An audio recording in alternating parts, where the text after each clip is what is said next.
Hello students. Now our next topic is expression for torque. What is meant by torque?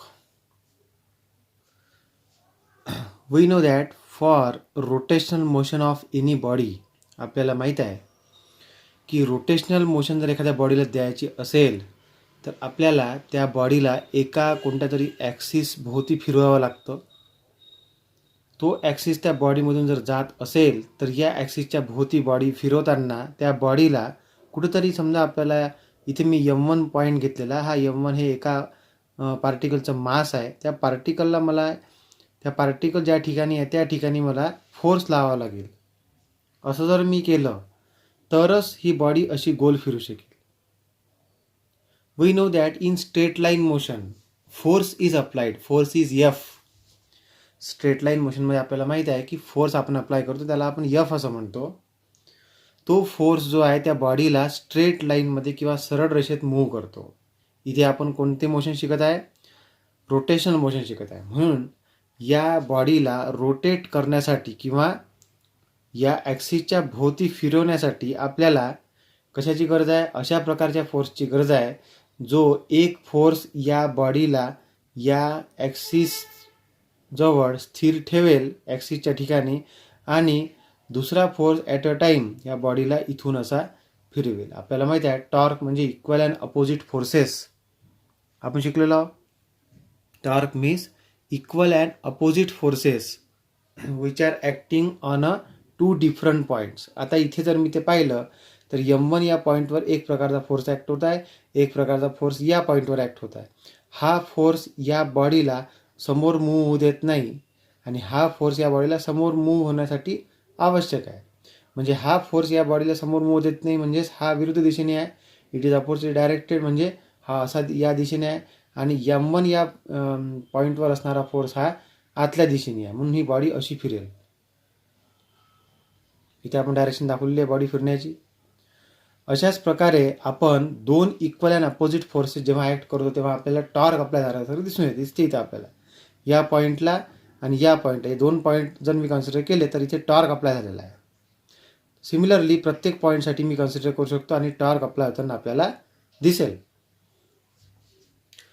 आता टॉर्कचं आपण derivation याआधी माहीत आहे आपल्याला की टॉर्क म्हणजे काय असतं. It is the product of one magnitude of one of the force and distance of the point, distance of the point किंवा मग असं म्हणू याच्या संदर्भात ना म्हणता जनरल डेफिनेशनमध्ये असं म्हणतो की distance between two points, perpendicular distance. म्हणजे ज्या दोन पॉईंट्सवर आपण टॉर्क अप्लाय करताय, इक्वल आणि अपोजिट फोर्सेस अप्लाय करताय, त्या दोन पॉईंट्समधलं डिस्टन्स जे आहे ते आणि एक फोर्स, दोनपैकी एकाच ठिकाणी अप्लाय होणारा फोर्स म्हणजे एक फोर्स, याचं मल्टिप्लिकेशन म्हणजे आपण काय म्हणतो त्याला टॉर्क असं म्हणतो असतो. तिथे आपण फोर्स इंटू दॅट डिस्टन्स असं घेत असतो. म्हणून आपण त्या ठिकाणी आय घेत नाही, पण आपल्याला इन टर्म्स ऑफ आय म्हणजे in terms of moment of inertia जर हे पाहायचं असेल तर आपण कसं पाहू शकतो. आता कन्सिडर करा की ही एक रिजिड बॉडी आहे. Consider that this is the rigid body. In this rigid body there are number of particles. पुन्हा आपण जसं या आधी पाहिलं त्याप्रमाणेच let M1 M2 up to Mn be the masses of these particles and R1 R2 and so on Rn be their distances from the axis of rotation. म्हणजे axis पासूनचं distance त्यांचं काय आहे R1 R2 up to Rn एवढा आहे आणि त्यांचं मास काय आहे M1 M2 M3 M4 अशा प्रकारे nth नंबर ऑफ पार्टिकलसाठी Mn असा आहे. तर ही जी बॉडी आहे ही फिरताना समजा अशा प्रकारे आपण याला टॉर्क अप्लाय करत आहे की ही बॉडी फिरताना तिचं जे अँग्युलर ॲक्सेलरेशन आहे, फिरताना म्हणजे काय ते रोटेशनल मोशन करताना किंवा सर्क्युलर मोशन करताना कोणतं ॲक्सेलरेशन राहते, ते राहते अँग्युलर ॲक्सेलरेशन. ते अँग्युलर ॲक्सेलरेशन म्हणजे अल्फा आहे आणि ते सारखं असेल. अशा प्रकारे आपण हे कन्सिडर करता. लक्षात ठेवायचं तुम्हाला हे अँग्युलर ॲक्सेलरेशन सेम आहे म्हणून प्रत्येक पार्टिकलचं सुद्धा अँग्युलर ॲक्सेलरेशन काय राहील, सेम आहे किंवा सेम राहील. या बॉडीचा जे आहे तेवढ्याच अँग्युलर ॲक्सेलरेशननी प्रत्येक पार्टिकल हा फिरत राहील. मग आपण जर असं म्हटलं की अल्फा जर सेम आहे, पण आपण ए बद्दल जर विचार केला, ए म्हणजे लिनियर ॲक्सेलरेशन, जसं आपण याच्या आधीच्या डेरिव्हेशनमध्ये लिनियर व्हेलॉसिटी पाहिली आहे, तसं इथे लिनियर ॲक्सेलरेशन जर आपण पाहिलं तर आपल्याला काय दिसते, या पॉईंटपासून अशा प्रकारे जर हा पार्टिकल फिरत असेल तर त्याला टँजेन्शियल डायरेक्शननी काय राहते, लिनियर ॲक्सेलरेशन राहते. असंच मी या पॉईंटसाठी जर पाहिलं M2 साठी, तर तो असा फिरल, सर्क्युलर मोशन परफॉर्म करेल. म्हणजे रोटेशनल मोशन जर ही रिजिड बॉडी परफॉर्म करत असेल तर त्यातला प्रत्येक पार्टिकल हा काय करत असतो, त्याच्या जागेवर येण्यासाठी परत अशा प्रकारे सर्क्युलर मोशन परफॉर्म करत असतो. अशा प्रकारे सर्क्युलर मोशन परफॉर्म करणाऱ्या या पार्टिकलसाठी लिनियर ॲक्सेलरेशन हे लिनियर व्हेलॉसिटीच्या डायरेक्शनने असते, म्हणजेच ते टँजेन्शियल असते. म्हणून मग हा पार्टिकल इथून जेव्हा असा जाईल तेव्हा त्याला लिनियर ॲक्सेलरेशन किंवा लिनियर व्हेलॉसिटी ही टँजेन्शियल डायरेक्शनने असेल. आता टँजेन्शियल डायरेक्शनने असणारा लिनियर ॲक्सेलरेशन याची डायरेक्शन इथे जर पाहिले या पॉईंटसाठी A1 अशी आहे. या दुसऱ्या पार्टिकलसाठी मी कन्सिडर केलं ज्याचा मास M2 आहे, तर तिथे डायरेक्शन अशी आहे. म्हणजे इथे डायरेक्शन बदललेली दिसत आहे आपल्याला, ती प्रत्येक पॉईंटवर बदलतच राहील, म्हणजे ती कॉन्स्टंट राहणार नाही. म्हणून मग प्रत्येकासाठी ती वेगवेगळी असेल. परंतु अल्फा जो आहे तो प्रत्येकासाठी काय आहे, सेम असेल. लक्षात ठेवायचं आहे. म्हणजे alpha is same but A is different for all the particles. For first particle, पहिल्या पार्टिकलसाठी जर आपण विचार करतो म्हटलं तर आपल्याला काय दिसते, for first particle, that is for first particle A1, if A1 is the acceleration of the first particle, then A1 is equal to R1 into alpha 1 म्हणू आपण, की फक्त अल्फा म्हणायचा आहे. तर अल्फा 1 न म्हणता आपण फक्त अल्फा म्हणू, कारण की अल्फा प्रत्येकासाठी काय आहे, सेम आहे. म्हणून मग A1 equal to R1 into alpha, A2 equal to R2 into alpha. A2 या पार्टिकल, जो पार्टिकल ज्याचा मास M2 आहे अशा पार्टिकलचं ॲक्सेलरेशन A2 आहे, त्याच्यासाठी लिहू शकतो मी A2 is equal to R2 into alpha असं म्हणू.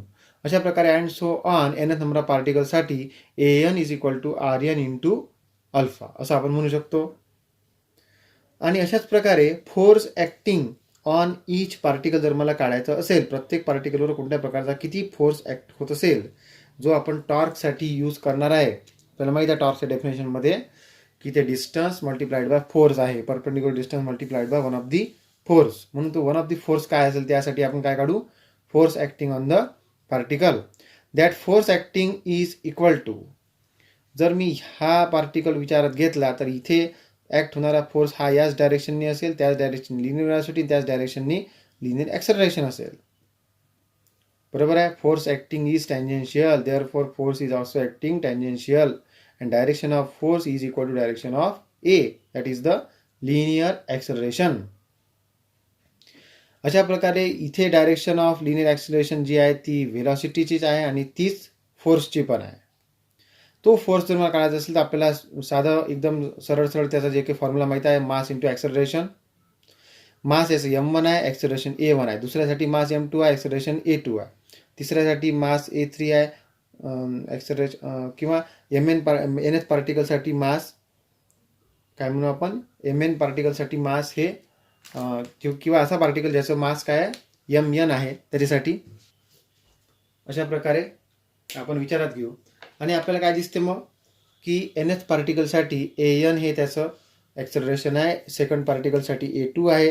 अशा प्रकारे मी आता काय म्हणू शकतो, इथे मग प्रत्येकाचं मास आणि ॲक्सेलरेशन वेगवेगळं असल्यामुळं F1 is equal to M1 A1, F2 is equal to M2 A2 up to Fn is equal to Mn An.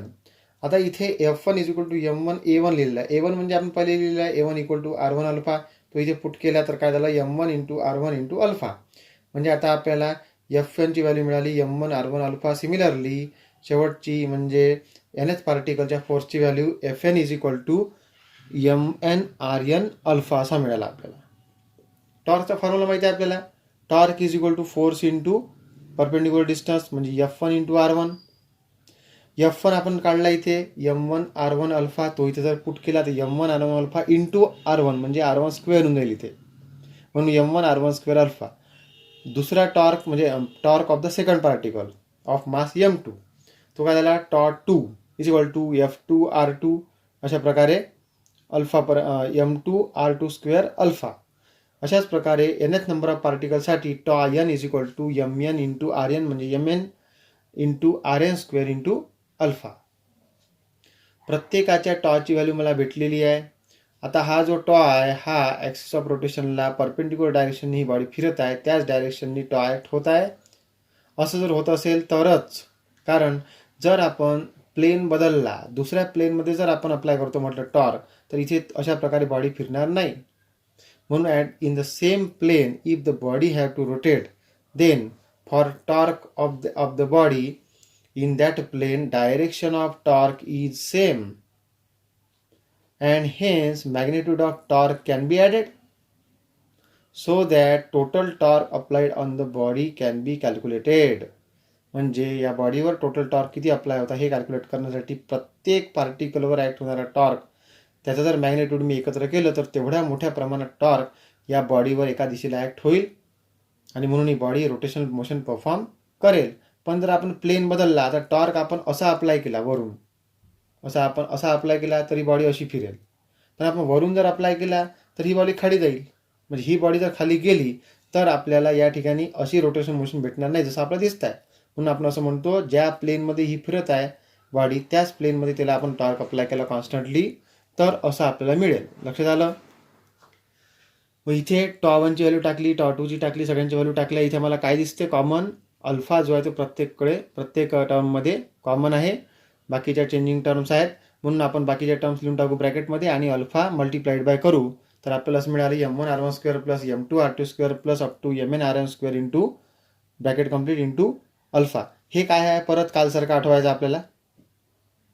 m1r1 square plus m2r2 square plus m3r3 square up to plus mn square. म्हणजे काय झालं ते? म्हणजे ते झालं mass into square of the distance. म्हणजे काय झालं? त्या एका पार्टिकलचा हा मोमेंट ऑफ इनर्शिया आहे प्लस हा दुसऱ्या पार्टिकलचा आहे प्लस अशा प्रकारे हा nth पार्टिकलचा आहे. सगळ्या पार्टिकलचा मोमेंट ऑफ इनर्शियाची जर बेरीज केली तर आपल्याला मिळेल total moment of inertia of the rotating rigid body. तो मिळाला आपल्याला आय. म्हणून आपण या ब्रॅकेटच्या ठिकाणी काय पुट करू शकतो? I into alpha. हा अल्फा इथे घेतला आहे आपण. काल जसं आपण एक्सप्रेशन फॉर अँग्युलर मोमेंटम पाहिलं होतं L is equal to I omega, त्याचप्रमाणे इथे पण मला काय दिसते? Tau is equal to I alpha. ते जे डेरिव्हेशन पाहिलं होतं तिथे पण मला असं दिसते की L is equal to I omega. L म्हणजे जर मी लिनियर मोशनसाठी विचार केला तर यलच्या जागी मला पी पुट करावी लागेल, आयच्या जागी यम आणि ओमेगाच्या जागी व्ही म्हणजे P equal to M V. असं जे एक्सप्रेशन आपल्याला लिनियर मोशनमध्ये भेटलं होतं तशाच प्रकारचं एक्सप्रेशन इथे मला सर्क्युलर मोशन ऑफ पार्टिकल्स किंवा रोटेशन मोशन ऑफ अ बॉडीसाठी मिळते आणि ते म्हणजे काय आहे? L equal to I omega. Similarly here tau is equal to I alpha. काय दिसते मला? Tau is equal to I alpha हे जर मी लिनियर मोशनसाठी जर पाहिलं तर काय आहे की सर्क्युलर मोशनसाठी किंवा रोटेशन मोशनसाठी आपल्याला फक्त एकाच डायरेक्शननी आणि एकाच पॉईंटवर फोर्स लावून चालणार नाही तर आपल्याला टॉर्क अप्लाय करावा लागतो. म्हणून मला tau is equal to I alpha असं एक्सप्रेशन डिराईव्ह करावं लागलं. तिथे जर आपण पाहिलं स्ट्रेट लाईन मोशनमध्ये तर आपल्याला फक्त फोर्स अप्लाय करावा लागतो. तो फोर्स म्हणजे मास इंटू ॲक्सेलरेशन आहे. परंतु या ठिकाणी टॉ इज इक्वल टू काय आहे? आय इंटू अल्फा आहे. इथे काय दिसते? हे जवळपास सारखं आहे का बघा. इथे फोर्सला एफ म्हटलं आहे, इथे फोर्सला टॉर्क म्हटलेलं आहे. बरोबर आहे. Torque is also the applied force but at two different points so that body can perform the rotational motion. म्हणून टॉर्क घेतला एफच्या जागी. यम म्हणजे मास आहे, इथे मोमेंट ऑफ इनर्शिया म्हणजे मास आहे म्हणून मग इथे आय घेतला सरळ सरळ आणि इथे लिनियर ॲक्सेलरेशन आहे, इथे काय घेतलं? Angular acceleration. This is similar to this expression F equal to M A.